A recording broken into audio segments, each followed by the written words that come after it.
North Bengal के जलपाईगुड़ी जिले के धूपागुड़ी इलाके के स्कूल के जंगल में मिला मानव कंकाल, जिससे इलाके में सनसनी फैल गई।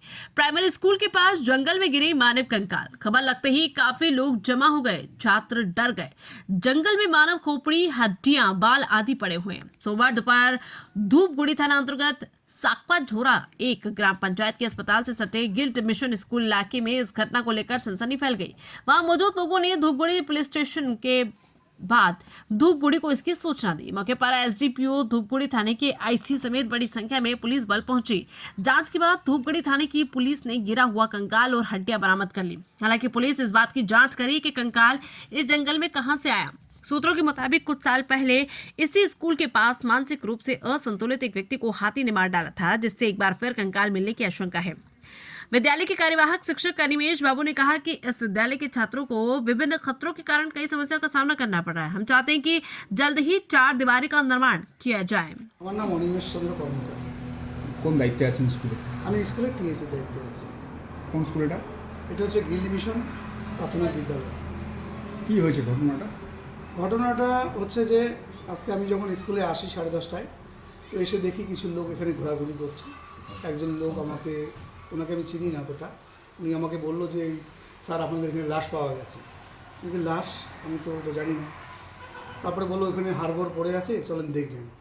তখন আমি ওনার সাথে আরও 2-1 ছিল পাশে গ্রামেরই, গিয়ে দেখি যে ওখানে মাথার খুলি, একটা প্যান্ট দেখলাম, ছোটো প্যান্ট, তারপর হাড়গোড়, এগুলো সব পড়ে আছে। তারপরে পুলিশকে আপনারা খবর দিয়েছেন? তারপর পুলিশকে আমরা খবর দিইনি, অনেক লোকজন আসছে, ওনারাই হয়তো খবর দিয়েছেন। আমি আমার ঊর্ধ্বতন কর্তৃপক্ষ যে আছেন এসআই, ওনাকে আমি জানিয়েছি ব্যাপারটা। স্কুল থেকে কতটা দূরে? স্কুল থেকে একটুখানি, মানে কত বলবো, 10 থেকে 15 মিটার। কি মনে হচ্ছে, হাড়গোড় কেউ ফেলে রেখে গেছে নাকি কোনো ঘটনার শিকার ব্যক্তি? এখন দেখে তো মনে হচ্ছে এটা অনেক দিনের পুরানা খুলি, মাথার খুলি, কারণ ওখানে হাড় মাংস কিছু নেই, শুধু খুলি আর হাড় পড়ে আছে। তো ওটা দেখে বোঝা মুশকিল, এটা আমি কতটা ঠিক বলতে পারবো না কতদিন আগে উদ্ধার হয়েছে ওটা? হ্যাঁ, পুলিশ আসছিলেন, 2-3টা গাড়ি নিয়ে অনেক কজন পুলিশ আসছিলেন। ওনারা এখানে এসে তদন্ত করে দেখলেন, ওনারা সম্ভবত নিয়েও গেছেন। কি মনে হচ্ছে এতে স্কুলের পাশেই এই ধরনের হাড়গোড় উদ্ধার একটা? হ্যাঁ, এটা সত্যি একটা দুঃখজনক ঘটনা। আর সবথেকে বড় কথা, স্কুলের পাশে কোনো প্রাচীর নেই, একটা ফরেস্ট, সেই ফরেস্ট দিয়ে হাতিয়ে চলে আসে। আর কিছুদিন আগে একজন এখানে থাকতেন সবসময় রাত্রে, ওনাকে হাতি এসে মেরে দিয়ে গেছে। তো আমরা বহুবার জানিয়েছি উপরে একটা করে দেওয়ার জন্য, প্রধান পঞ্চায়েত সবাইকে জানিয়েছি যে যাতে একটা ওয়াল হয় কমসে কম স্কুলের পাশে, ফরেস্টের দিকটাতেও।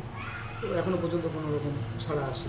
কতটা আতঙ্কের মধ্যে আছে বুঝতেই তো পারেন, আজকে বাচ্চা আসছে খুবই কম, ভয়ে তো অনেকে চলেই গেছে। তো স্কুলের পাশে যদি লাশ পড়ে থাকে তাহলে স্বাভাবিক, বড়রাই ভয় পেয়ে যায়, ছোটদের ব্যাপারটা তো আলাদা। এখন হয়তো কয়েকদিন স্কুলে বাচ্চা কাচ্চা হবেই না। আপনি একটু বলে দেন।